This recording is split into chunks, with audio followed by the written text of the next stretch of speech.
Your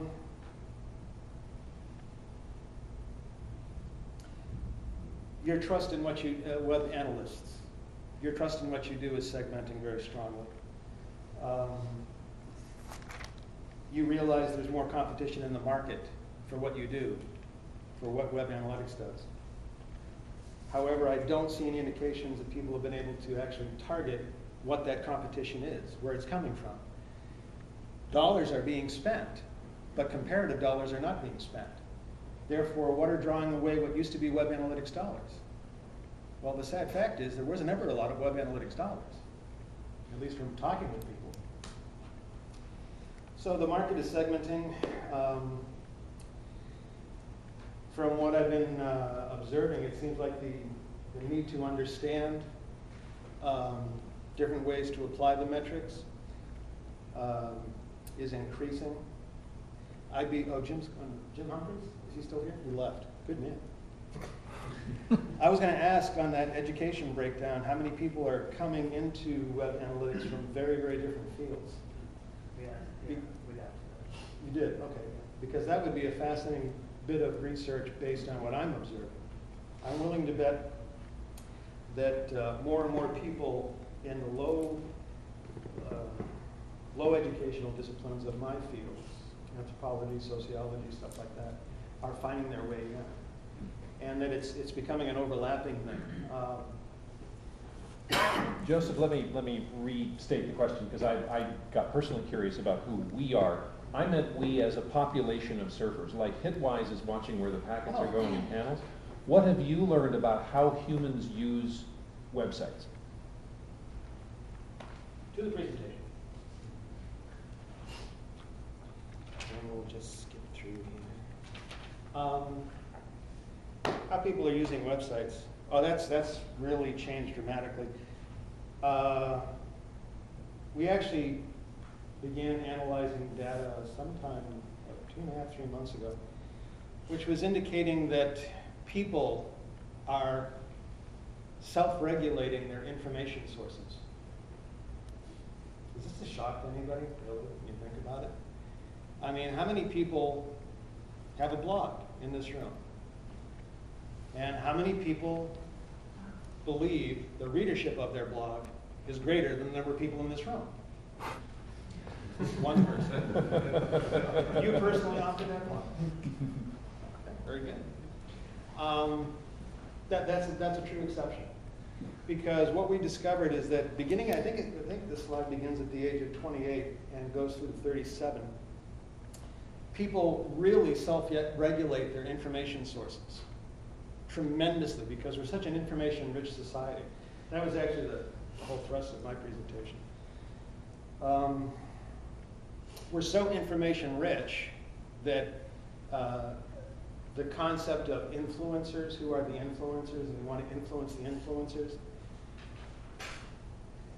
I'm not sure everybody understands what an influencer is in an information-rich society. Do you folks remember, maybe you don't have the same background in mythologies that I do. Every culture has the story of the watchman.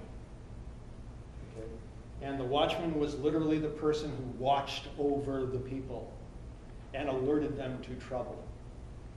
And these became, through the evolution of society, town criers. And these became, through the evolution of society, newspapers. And these became, through the evolution of society, anchor desks, news anchor desks. Okay? And then, of course, evolution, technology changed, and they became blogs and websites. But let's face it, our parents, they only had 3 channels, 3 networks to worry about. Okay? And of the 3, they chose 1. So, given that the wiring hasn't changed a lot from our parents to us, how many, trusted information sources do you think we're going to go for when Walter Cronkite's not around anymore? Okay? So what we have discovered is that between the ages of 28 to 37, people will go on the average from about 59 trusted information sources to 2 information sources. And those information sources aren't even online. They are my saying to June, I saw this was really interesting, you might be interested in it. And then June will decide, well, it's something about human cognition, Joseph's sending it to me, it's probably interesting.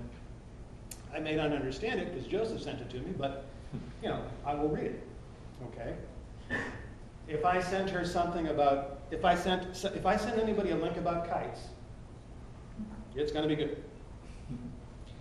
If I sent you a link on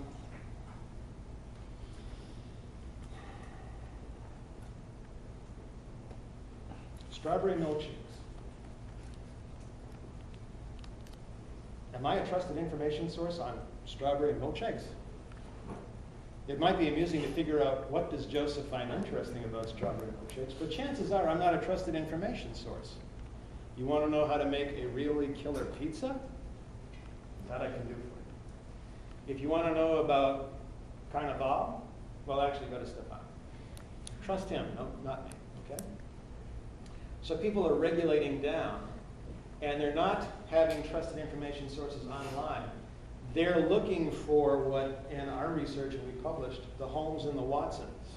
Everybody knows the Holmes and the Watsons? Okay, anybody, let me rephrase this, anybody not know the concept of a Holmes and a Watson? Okay, so would you like to expand to it? No, you're referring to, but I'm not sure what the concept is. Okay, well thank you very much. Holmes would say, there would be Holmes and there would be Dr. Watson and there would be the Scotland Yard inspector. Excuse me. And Holmes would say, well, because of the pince nez and the ruffled cuffs. And everyone in the book, everyone in the story would go, oh, yes. And then the Scotland Yard inspector would say, what the hell is he talking about? And Watson, being our surrogate, and the surrogate for the Scotland Yard inspector, would say, Holmes, I'm not sure I understand, and here's what I think. And he would give the general understanding. And then Holmes, prompted, would go into great detail saying, well, we know the person was probably in some kind of secretarial role because they had the pince nez, which indicated they were wearing glasses, but they didn't have glasses on the night that this occurred, so we know they couldn't see what they were doing. And the ruffle of the cuffs meant that they were really using typewriters at the time because they were resting their hands like this. However, there's no ruffles in those cuffs every time there's something, blah, blah, blah, blah, right?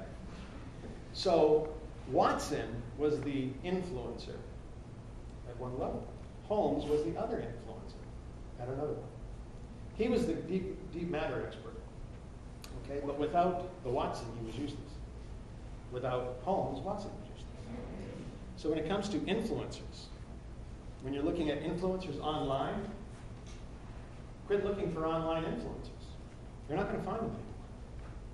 You're going to find June sending you something. What does this all wrap around? How does it play in the world? There's this really horrible thing, I'm sure none of you have ever heard of it. It's called social, and then pick the word that comes after. Social media, social networking, social compatibility, social this, social reform, whatever. Well, the future, this does get back to this. Jim asked me to let you folks know what I think the future is going to be. I personally believe the future is going to be recognizing the face in the crowd.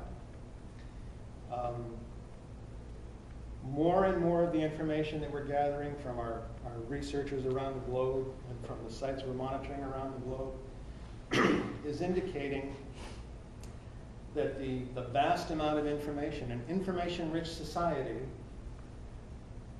which is nothing new. Information-rich societies always existed.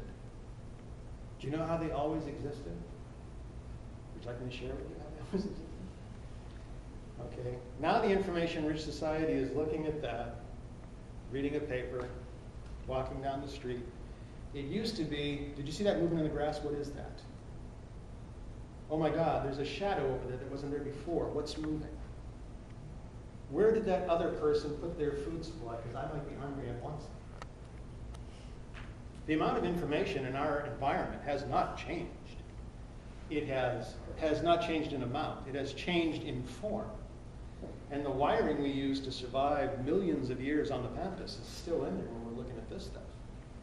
And what we're seeing now is that the desire to be around a fire, if you will, the tribal fire, is coming back.